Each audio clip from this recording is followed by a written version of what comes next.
There's a lot of things that we get wrong about companion planting. I love to use companion planting in my garden because it makes me feel like I'm doing something. But the reality is a lot of this stuff is not scientifically proven. Companion planting is this idea that we can kind of control whether the bad bugs are here or the good bugs are here by planting certain things. Honestly, there's another element to companion planting that's often overlooked because it's just not as interesting. It's not as exciting as being able to say, oh, I planted this one flower and something went away that I didn't want in my garden anymore. A lot of the companion plants that we talk about are kind of really stinky things or things that have some kind of really potent compound to them. So marigolds, anything in the allium family, a lot of aromatic herbs count. So we see people talking about things like put tomatoes next to your basil and it will improve the flavor of the tomatoes, but that hasn't actually been scientifically proven.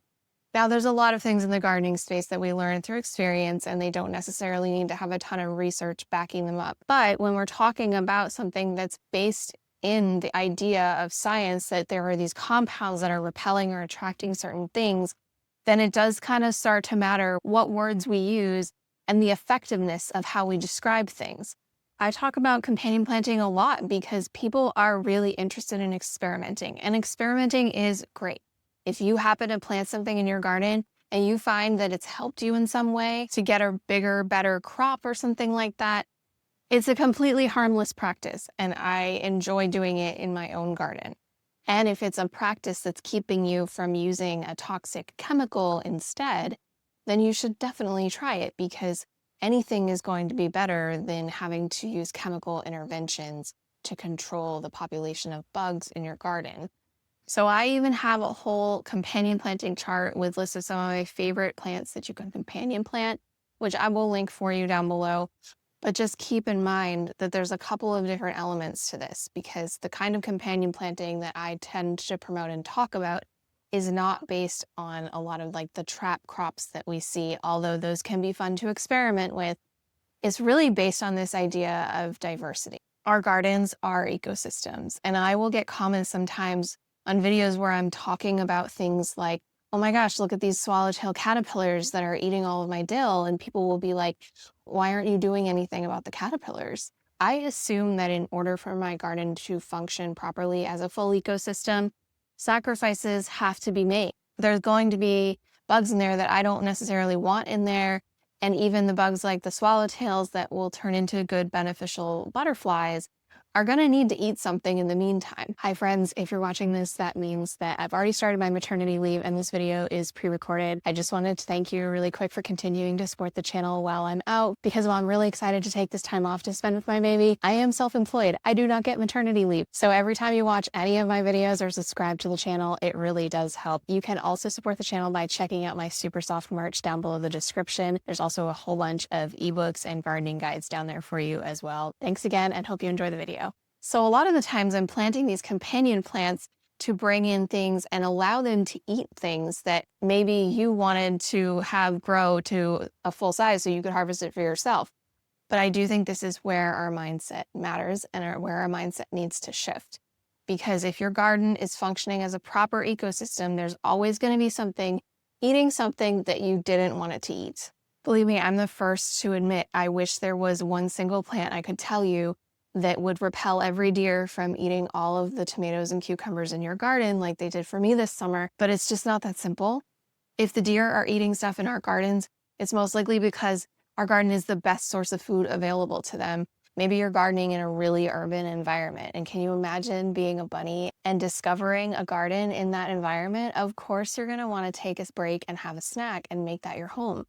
But we also need bad bugs like aphids to come in order to attract those good bugs like ladybug. So it's all about allowing for this balance when it comes to repelling and attracting certain insects.